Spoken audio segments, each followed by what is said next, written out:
Good afternoon, everybody. Uneducated economist here.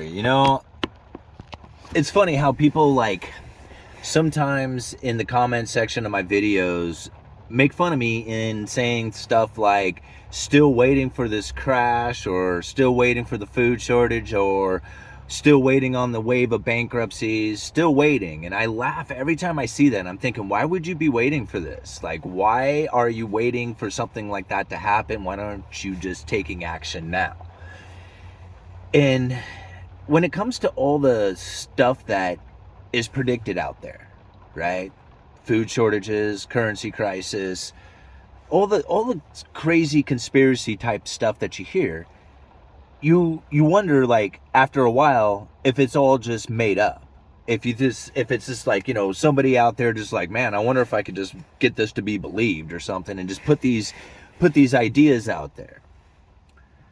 But then you find actual evidence of it happening. And you know that these things are occurring.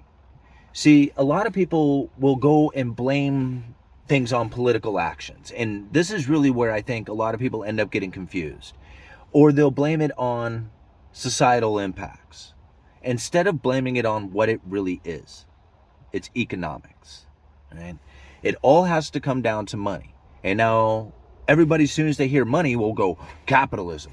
Capitalism's to blame, right?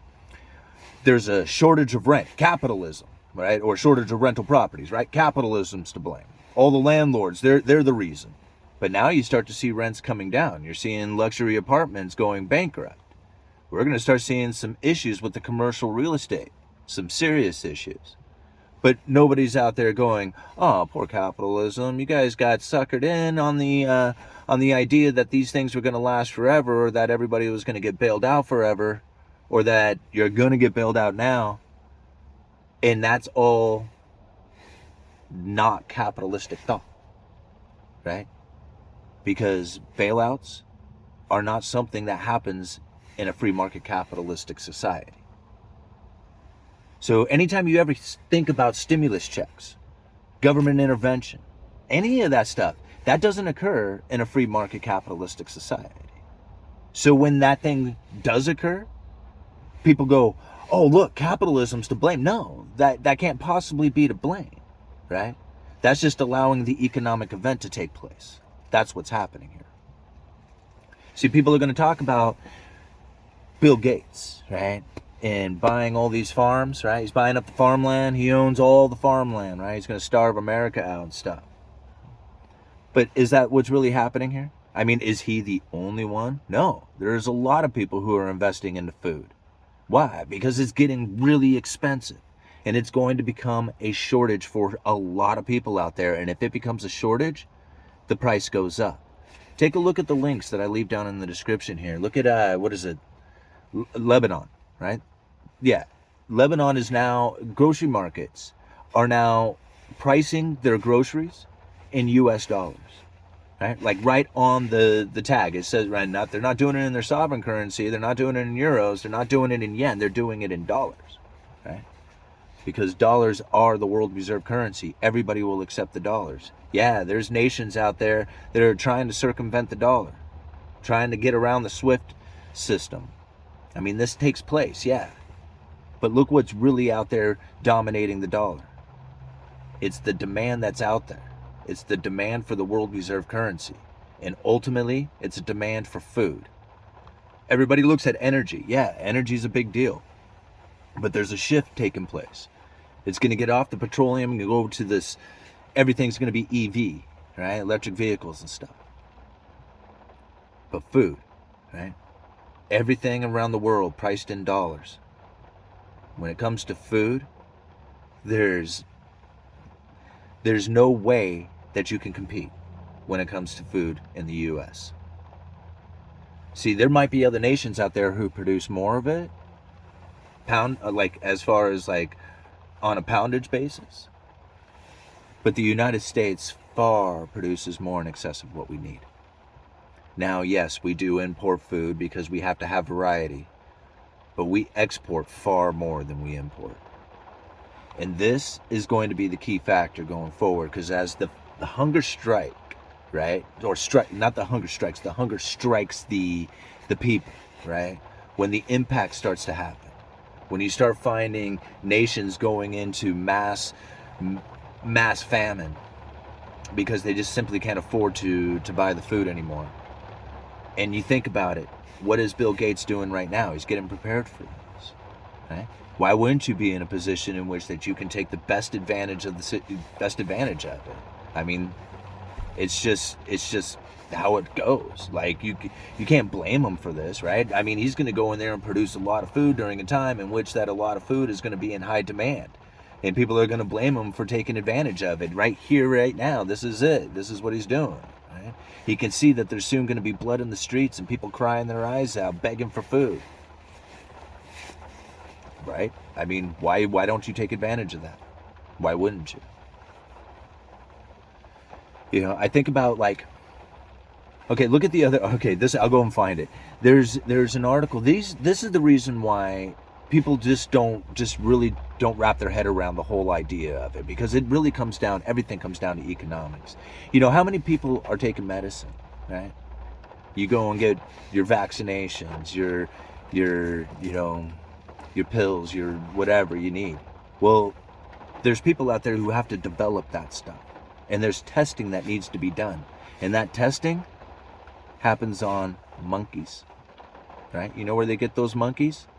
Take a look at Thailand. They're down there. They have a spot down there where there's this temple, and all these monkeys run everywhere, and the people feed the monkeys, and you know, they laugh and joke, and the locals there, they have vendors who sell like treats that you can give to the monkeys, right? And they're like, all these monkeys, they're gone. Hundreds of them gone. And they realize they're getting trapped and sent off to a monkey farm, right, where they actually raise these monkeys, but then they just go right off to the wherever around the world. But a big chunk of them goes to the United States. These things are worth a lot of money, right? It's all economics. But you get your medicine, you get your tested medicine off of it, right? So you got a nice safe thing to save your life, but the poor monkeys down there, I mean, people don't want to, you know, you have to take your medicine, so you know, you have to, you know, that part sucks. It's a bummer, right? But you know, that's unfortunately the way it is, because if they didn't do that, well, then they wouldn't have the medicine, right? Or you'd have to test it on people. You know, maybe there's volunteers, you know, who can test like that. But ultimately, you need somewhere to test these things. And if you end up having to spend ever increasing amounts on the laboratory testings, you know, for these monkeys, that keeps going up, it's going to get more expensive. You think about it, if you take out the supply that they are dealing with right now, how much does the research and development cost? Right? All the economics starts driving the cost of medicine up. The only people who have medicine are rich people. I mean, it's the way it is now. The more money you have, the healthier you're going to be. So that's important. That's why it's so important to take care of yourself. Most people don't do it, but it's absolutely critical. You know, I had a whole other idea for this video, but I'm sorry, it's just the way it's kind of pouring out now. But I just wanted to kind of share some of these ideas, I guess, with you about, like, you know, what it is that I'm seeing taking place out there. You know, there was so much narrative about a failing dollar, but right now, what are you seeing? You're seeing the dollar strengthen. You know, you're seeing it strengthen against a basket of world currencies. I think it's going to continue to do that, especially when the Federal Reserve is almost promising. You know, they said that they were going to stop using forward guidance and credible threats, right? You remember that they made this big announcements, we're not doing it anymore. What do you see? Everything that comes from the Federal Reserve, hey, we're thinking about going all the way up to 5.5% on our Fed funds level. It's like, there's no way that the Federal Reserve is not using the forward guidance. They are trying to push it right now. They are trying to push the narrative out there to get the markets to begin to behave as if they have already done it.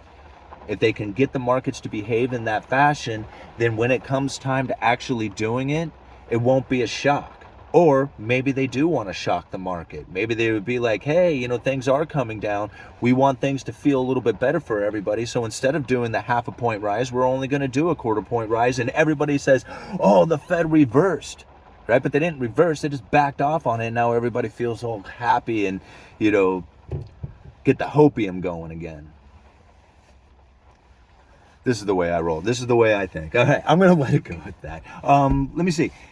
I am going to post a video for a lumber update on Monday. That's when I'm going to do this one, and it's with Keta from Madison's Lumber Reporter. Excellent video. I'm going to try and do another video later on today talking about the lumber industry, but just to kind of give you guys a heads up on that one. So take a look for Keta's video, the interview I do with her from Madison's Lumber Reporter on Monday. That should be, what is today, the 3rd, so that would be the 4th, 5th, 6th? On the 6th? All right. Uneducated economist, you guys let me know.